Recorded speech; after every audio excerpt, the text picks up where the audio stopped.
Mundo Radio, La Balanza, como siempre, con la participación de nuestros panelistas, doctores Jimmy Chamorro Cruz, José Gregorio Hernández Galindo, nuestro compañero Víctor J. Jiménez. El invitado de hoy es un invitado supremamente especial. Es el doctor Alfredo Gómez Quintero, de quien el doctor José Gregorio hace la respectiva introducción. Muchas gracias, Ernesto. Un saludo cordialísimo a todos los oyentes de La Balanza. Contamos en efecto con la presencia en los estudios de Colmundo Radio del doctor Alfredo Gómez Quintero, abogado de la Universidad Santo Tomás de Bucaramanga, profesor universitario por muchos años, penalista actualmente en ejercicio. Él fue juez de la República, magistrado del Tribunal Sala Penal del Tribunal de Distrito Judicial de Bucaramanga. Entiendo que estuvo 14 años en esa actividad, y después magistrado de la Sala Penal de la Corte Suprema de Justicia y presidente de la misma. Bienvenido, doctor Gómez Quintero. Es un honor para nosotros tenerlo en este programa, en donde vamos a discutir, a dialogar sobre algunos temas de interés, especialmente en el terreno de la administración de justicia. Doctor Jimmy, un saludo cordial también a usted. Sí, muy complacido por estar aquí, de poder compartir estos micrófonos con el doctor Alfredo Gómez Quintero, con quien seguramente tenemos muchas cosas con las cuales tenemos que dialogar. Bueno, yo quiero comenzar con una pregunta relativa a un acontecimiento reciente, apenas de esta semana. El Tribunal de Bogotá negó una solicitud de habeas corpus que había instaurado el doctor Alfredo Gómez Quintero, quien es hoy apoderado del exdiputado del Valle del Cauca, Sigifredo López, quien, como ustedes saben, se encuentra en este momento privado de su libertad y en un proceso penal supuestamente por haber participado, por haber colaborado en el secuestro de sus compañeros, los diputados de la Asamblea del Valle del Cauca. Y la pregunta muy directamente al doctor Gómez Quintero: ¿no se está dando un fenómeno según el cual primero se condena y después se analiza si verdaderamente existe alguna responsabilidad?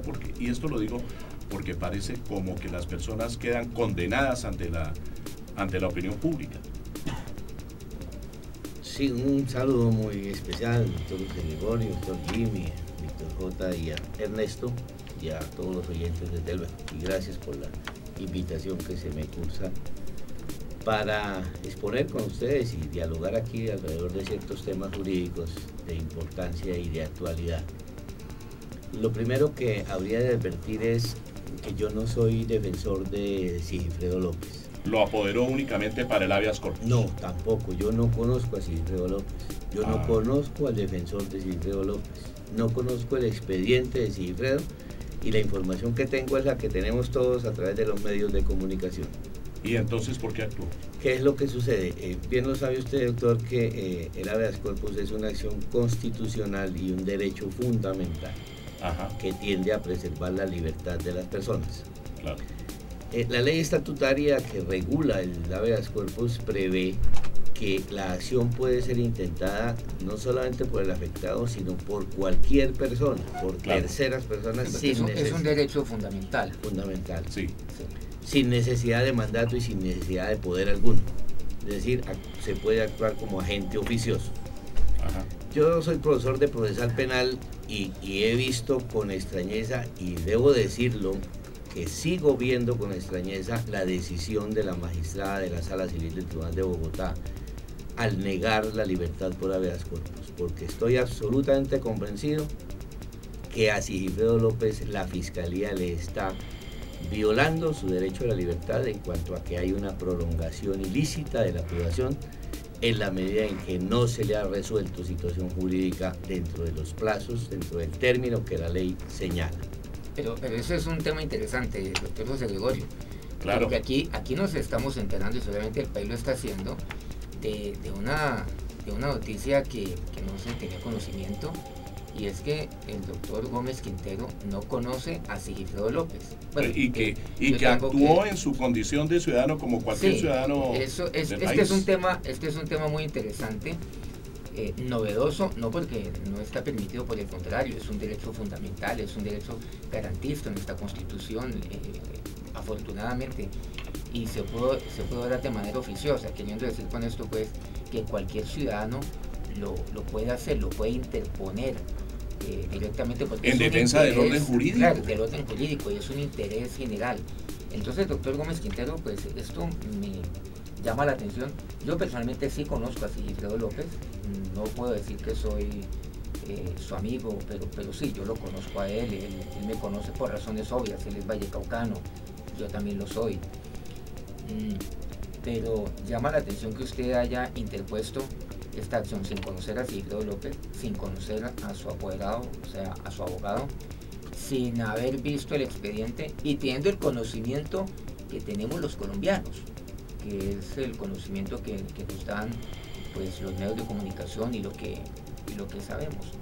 Llama la atención esto. ¿Qué lo llevó a usted, en primer lugar, qué lo llevó a usted a interponer una acción ciudadana, verdaderamente? Porque eso fue lo que usted hizo ante la justicia colombiana por el caso específico de Sigifredo López. Sí, realmente lo que me impulsó fueron, digamos, dos causas. Una primera porque encuentro y sigo absolutamente convencido que ha habido y que sigue existiendo una violación a una garantía fundamental como es la libertad de Sigifredo.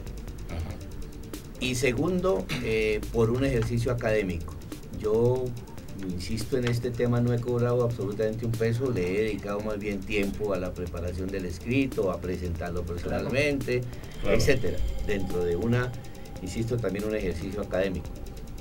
Y porque veo, por el conocimiento que tengo pues de la normatividad y la experiencia y la situación objetiva que se está dando en cuanto a que uno puede conocer cuándo fue capturado, cuándo fue indagado y cuánto tiempo dispone la Fiscalía para resolver situación jurídica, y viendo que no lo ha hecho, frente a esa afectación, lo hice de manera oficiosa, como lo haría con cualquier ciudadano, no porque sea Sigifredo, no porque sea un caso de resonancia, y mucho menos pensar que porque se trate de darme publicidad, no la necesito. No. Tan es así. El país ya lo conoce usted. No, y es un aporte, doctor Jimmy, me parece a mí muy valioso, de un ex magistrado que con preocupación ve cómo el sistema jurídico se desvía en ocasiones hacia la afectación de derechos fundamentales, porque no es el caso de Sigifredo López. Yo quiero referirme al conjunto de situaciones que estamos viviendo.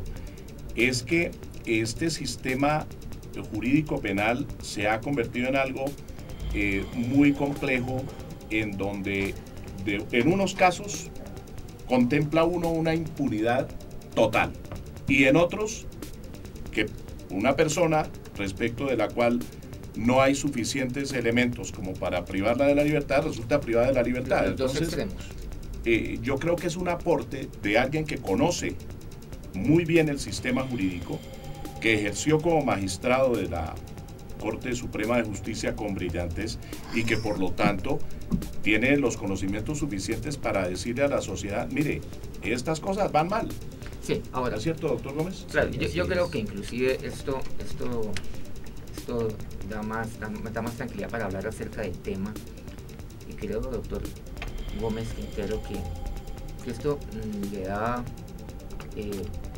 más autoridad, pienso yo, como ciudadano, le da más autoridad para referirse al tema, puesto que no hay un interés particular, sino es un interés general, un interés de carácter académico, con respecto al orden jurídico, con respecto a los derechos fundamentales y a la justicia, y a una garantía como lo es precisamente como que tiene que ver en aras a la libertad. El tema de Sigifredo López es un tema que ha acaparado el interés general, pero ¿por qué no le cuenta a los colombianos usted por qué cree que se han vulnerado las garantías procesales de Sigifredo López en este caso? Porque eso fue lo que lo llevó a usted a tomar esta acción. Correcto. Estamos hablando aquí del sistema procesal anterior, es decir, la ley 600 de 2000, donde hay indagatoria, donde hay definición de situación jurídica y donde hay intervención de la Fiscalía en etapa de investigación en ejercicio de funciones jurisdiccionales. Es decir, en el anterior sistema, el fiscal en la etapa de investigación era un verdadero juez, o es un verdadero juez en los procesos que se adelantan por esos cauces procesales.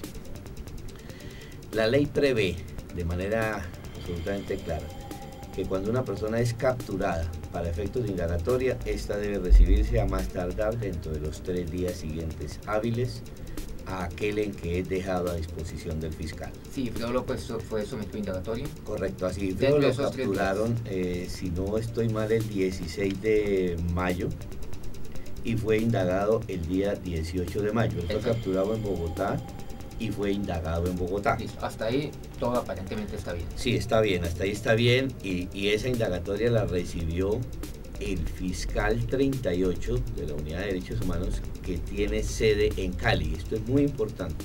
La sede de ese fiscal es Cali y el lugar de la comisión de los hechos es Cali, ¿correcto? ¿Qué fue lo que sucedió? Cuando lo capturaron aquí, sencillamente el fiscal se desplazó a Bogotá para indagarlo y para practicar pruebas desde aquí. Ese término de los 3 días se cumplió. Una vez terminada la indagatoria, dice la ley, artículo 340, si no estoy mal, que el fiscal dispone hasta de 5 días para resolver la situación jurídica. Es decir, para definir si le impone medida de aseguramiento o no. Correcto, ese es el siguiente paso del esquema procesal. Ese término de los 5 días, que son hábiles, se pueden ver ampliados de 2 maneras, a 10 o a 20. ¿En qué condiciones? En la ley 600 de 2000 hay un capítulo final que se llaman disposiciones transitorias, es decir, están dirigidas a regular la participación y la intervención de los fiscales y los jueces especializados, porque hay que recordar, cuando la norma se expidió en el año 2000, pues la idea era terminar con los jueces especializados y con la justicia regional. Por eso se dejaron unas normas transitorias que siguen desde luego teniendo aplicación. Entonces allí se señala, artículo 12 transitorio, que recibida la indagatoria, es posible una situación excepcional, que esa indagatoria la reciba un fiscal de sede distinta al de la comisión de los hechos. Es decir, que la policía o el CTI, qué sé yo, la autoridad de investigación, entregue a un fiscal la actuación, a un fiscal de sede distinta al de la comisión de los hechos. En ese caso, ese fiscal tiene que iniciar la investigación, indagar, y de manera inmediata, dice la ley, inmediatamente enviará las diligencias a la dirección seccional correspondiente, es decir, al fiscal, digamos, competente o de conocimiento, es decir, al fiscal de la sede del lugar de los hechos, para que él resuelva la situación. Al fiscal de Cali. Al fiscal de Cali, correcto. Para ser concreto. Entonces, ese fiscal dispone hasta de 10 días, ahí se amplía el término, pero la norma es absolutamente clara. Es absolutamente clara cuando está señalando una condición para que esto suceda. Y le leo la disposición, ya pasamos al artículo 13 transitorio. Y esa excepción está en relación con los delitos de competencia del juez especializado, como ocurre en este caso, ¿cierto? Estos serán eventualmente, si llega a haber etapa de juzgamiento, serán conocidos por un juez especializado. Y entonces dice el artículo 13, en los delitos de competencia de los jueces penales de circuito especializados, recibida la indagatoria, el fiscal definirá la situación jurídica dentro de los 10 días siguientes, y aquí viene el condicionamiento para que se amplíe a 10 días, si aquella, es decir, la indagatoria, hubiere sido recibida por un fiscal de sede distinta a la suya. Esto significa que para que se utilice el término de los 10 días se requieren 2 condiciones. Una, que la indagatoria la practique un fiscal de sede distinta al de los hechos. Y 2, que ese fiscal envíe las diligencias al otro fiscal, es decir, al segundo fiscal que debe definir la situación jurídica. Y esa ampliación se explica justamente por eso, por la intervención de 2 fiscales y por la remisión del expediente Cosa a otro que lugar. no es el caso. Entonces vamos aquí, en la acción que se presentó, se le pedía al Tribunal Superior, no tengo el conocimiento, verifíquelo usted, cuál es la sede del fiscal 38 de la Unidad de Derechos Humanos. Y allí se verificó y se certificó por el fiscal general que la sede de ese fiscal es Cali. O sea, la Entonces, sede del fiscal competente. Competente y del que inició investigación y del que indagó y el mismo que va a Y definir ese situación fiscal jurídica. 38 viajó a Bogotá, Claro, se vino a Bogotá a hacer las diligencias correspondientes, Sí. pero es el fiscal de Cali. claro. El que Y lo hizo fue independiente del lugar donde llevó a cabo la, digamos, la Los indagación o digamos sus diligencias, que fue en la ciudad de Bogotá. Claro. Entonces, ¿qué es lo que ocurre? En relación con ese fiscal, no hay las 2 condiciones que se dan para que la ley permita la ampliación a 10 días. Es decir, no recibe la indagatoria un Claro. fiscal de sede distinta de los hechos. La indagatoria la recibió el fiscal del lugar de los hechos, que fue Cali. ¿Correcto? Y segundo, no hubo remisión de expediente a ningún otro fiscal porque el expediente se lo trajo él mismo y es él quien va a definir situación jurídica. ¿Se violó la norma? Indudablemente, pero va más allá. Entonces, frente a esa situación de los 10 días, la norma continúa, dice, si es necesaria la práctica de alguna prueba y el término anterior, el de los 10 días, resultare insuficiente, el término para definir la situación jurídica será de 20 días. Pero no se aplica. Entonces la Fiscalía está porque diciendo, los 10 días no se nosotros, aplican. exactamente, nosotros, dice la Fiscalía, tenemos hasta 20 días para resolver la situación jurídica, Claro que no. porque requerimos práctica de pruebas y consideramos insuficiente el término anterior. Entonces, desde luego que aquí hay una interpretación, yo no hablo de sesgada, porque eso ya es un atrevimiento, pero una interpretación equivocada, al igual que la tuvo la magistrada que resolvió la acción de habeas corpus, porque dice no.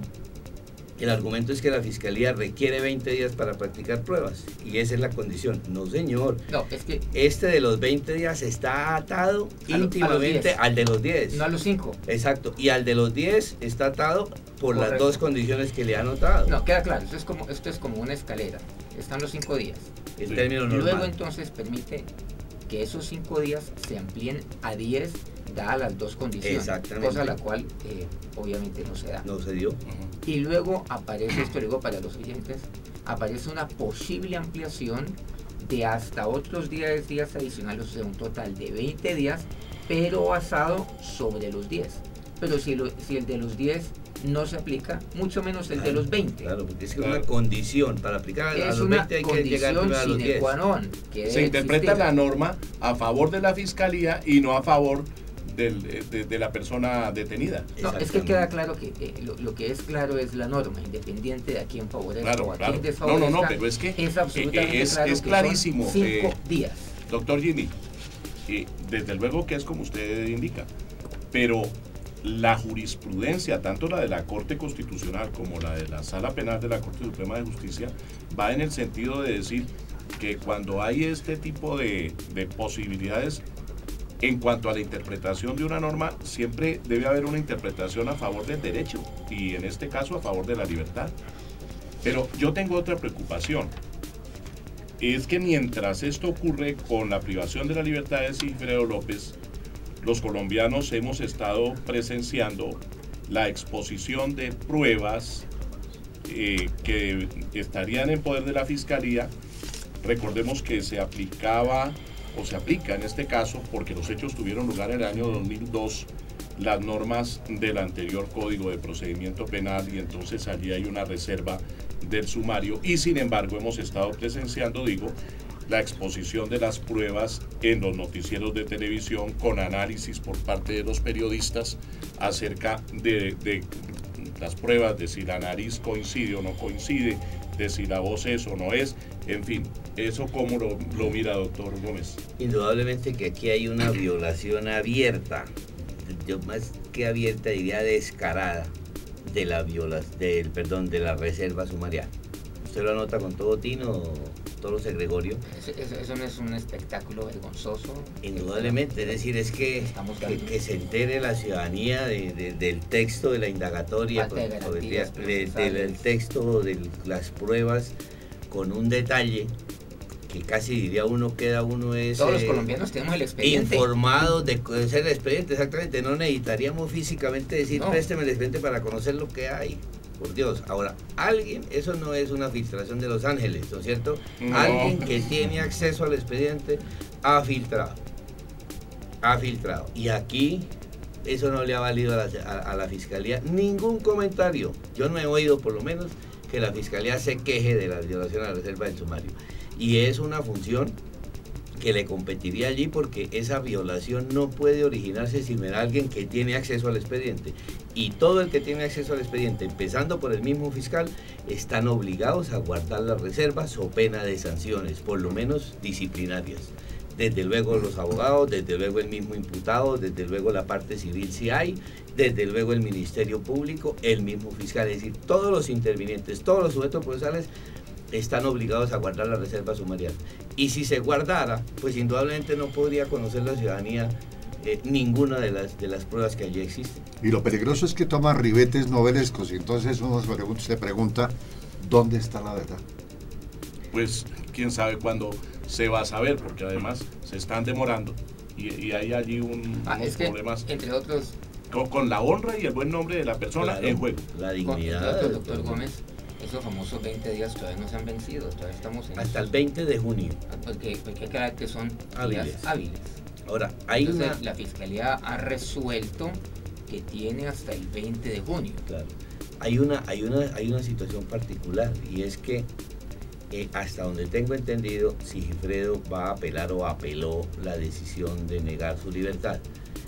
Y vamos a tener la posibilidad de que antes del 20 de junio la Corte Suprema se pronuncie resolviendo el recurso. Y yo quiero dejar claro lo siguiente, porque a mí me han preguntado, ¿usted apeló la providencia? Digo, yo lo haría encantado de hacerlo porque encuentro, con todo respeto, una interpretación tan equivocada por parte de la magistrada de la Sala Civil que resolvió la habeas corpus, que es un aspecto objetivo que aquí no es de consideraciones personales o de valoraciones que impliquen un examen profundo, no. Lo habría apelado, pero no puedo por una inhabilidad que tengo de 2 años para ejercer actividades ante la Corte de la cual fui miembro. Entonces yo estoy inhabilitado pero para lo puede hacer otro ciudadano. Lo puede hacer, no, ahí lo puede hacer Sigifredo. Únicamente. Entonces, yo no sé, y yo partiría de la base que él la apelará. O ya, si ya lo hizo, o lo haría en ya sería ante la Corte Suprema de Justicia. Entonces, exactamente, esa apelación va a ser conocida por un magistrado, también uno solo, no la Corte en pleno, por un magistrado de la Sala Civil de la Corte Suprema. ¿Por qué civil? Porque la decisión la adoptó aquí una magistrada de la Sala Civil del Tribunal y la va a conocer un superior funcionario. Queda claro entonces. Entonces será uno. ¿Y qué es lo que pasa? Aquí hay, así como existe en primera instancia, un término supremamente breve, y es un término constitucional de 36 horas para resolver la acción a partir de la presentación y hasta la decisión, 36 horas nada más. El asunto que va en apelación tiene que ser repartido allí de manera inmediata, es un reparto extraordinario, y una vez determinado a qué magistrado le corresponde, ese mismo día pasa al despacho y el magistrado tiene 3 días hábiles para pronunciar. Son unos términos, insisto, absoluta, lo que llamamos nosotros, o llamábamos, perdón, en la judicatura términos sagrados, que no se pueden desconocer de ninguna manera. De tal modo que si se interpuso la apelación, antes del 20 de junio vamos a tener indudablemente el pronunciamiento. ¿Hay conocimiento que ya se interpuso dicha apelación? Sí, algo he oído yo en los medios de comunicación acerca de que Sigifredo impugnó esa decisión. A través de Colmundo Radio. Qué pena con ustedes. Hay un celular que hace rato me está entrando, no sé si hay alguien. Qué pena con ustedes. El mío está apagado, el mío también lo tengo apagado. De pronto la señal de alguno de ustedes. Sí, algo veo. Yo lo tenía apagado y lo prendí. Lo verificar. No, pero estaba apagado, pero lo prendí. Bueno, entonces sí, es alguno de los de... Me está entrando y siempre queda registrado. Que hay el ruido. Sí. Bueno. ¿Entro? Sí, señor, ya le... Ya se lo vi, regáleme un segundo, por favor.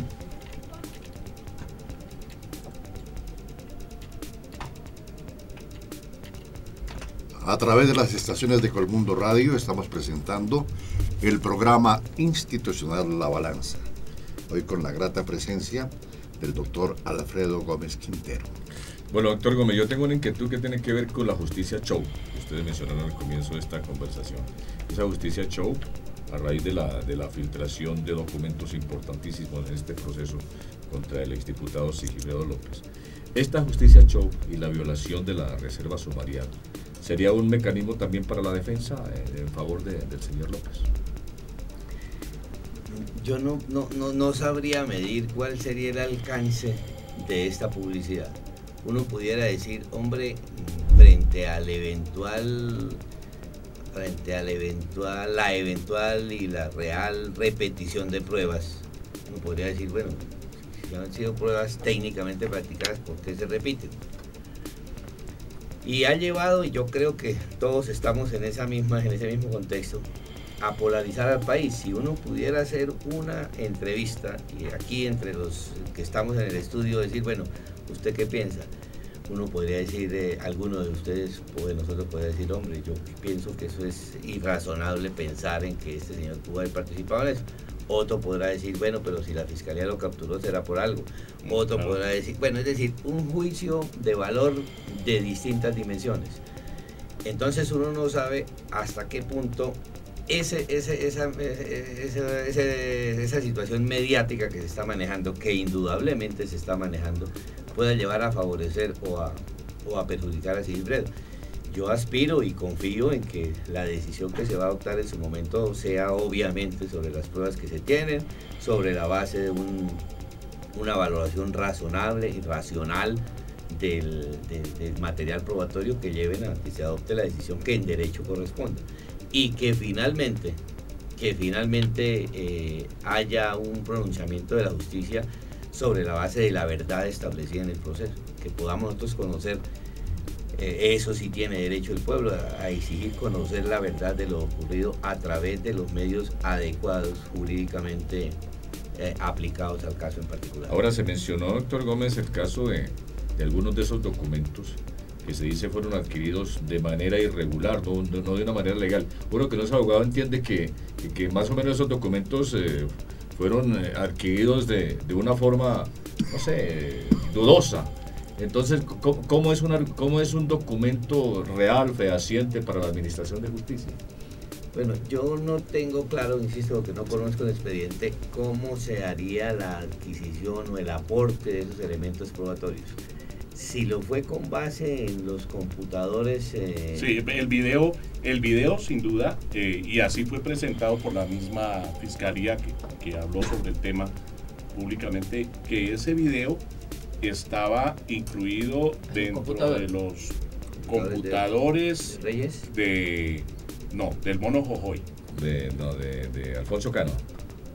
No, de Alfonso Cano. Sí, pero no fueron los del Ecuador, las de la operación del Ecuador. No, fueron los del Ecuador. Los medios han dicho que ha sido Alfonso Cano. De Alfonso Cano, tal vez. De Alfonso Cano, sí.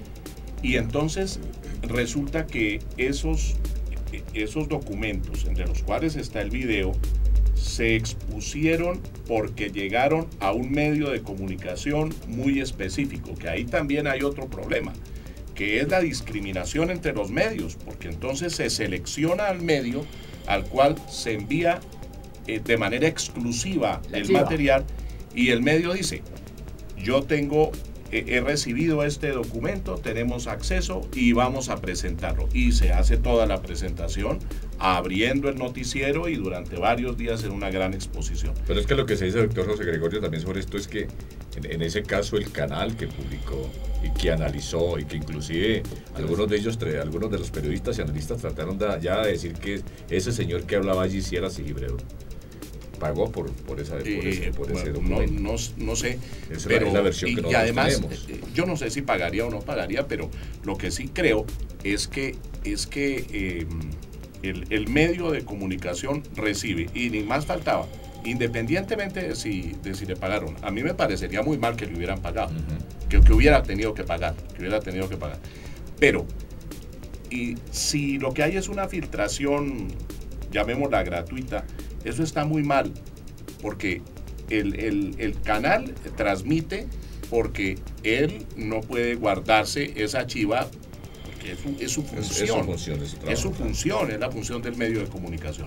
El problema está allá en los funcionarios, como decía el doctor Gómez Quintero, es que esos funcionarios están violando la ley clarísimamente y deberían responder desde el punto de vista disciplinario, e inclusive podría llegar a haber una responsabilidad penal por la violación de la reserva del sumario. Sí, indudablemente que mire usted que cuando el medio de comunicación no se limita a presentar el medio de prueba, sino a comentarlo y a emitir juicios de valor. Claro. Eso va más allá de inclusive de la misma labor periodística. Llevar especialistas desde el punto de vista morfológico y también un especialista en cuanto al tema de la voz. Claro, y superponían, ustedes pudieron verlo, sí, el perfil de la persona que aparecía y la nariz muy concretamente para compararla con la nariz del propio Sigifredo, lo que realmente se sale de todo respeto, el mínimo respeto que merece una persona, porque allí alguien que no es administración de justicia está jugando con la reputación y con la honra de esa persona. Pero yo decía también, doctores, que el asunto no es únicamente en el caso de Sigifredo López, y me refiero a la pregunta de Víctor J. relativa a la justicia show. Es que no lo hemos visto únicamente en esta ocasión, sino en muchas otras ocasiones. En estos días hemos estado con la otra telenovela, que es la del crimen cometido en la persona de Colmenares. Y así por el estilo. El año pasado todo lo relativo al carrusel de contratación en Bogotá y siguen así las cosas.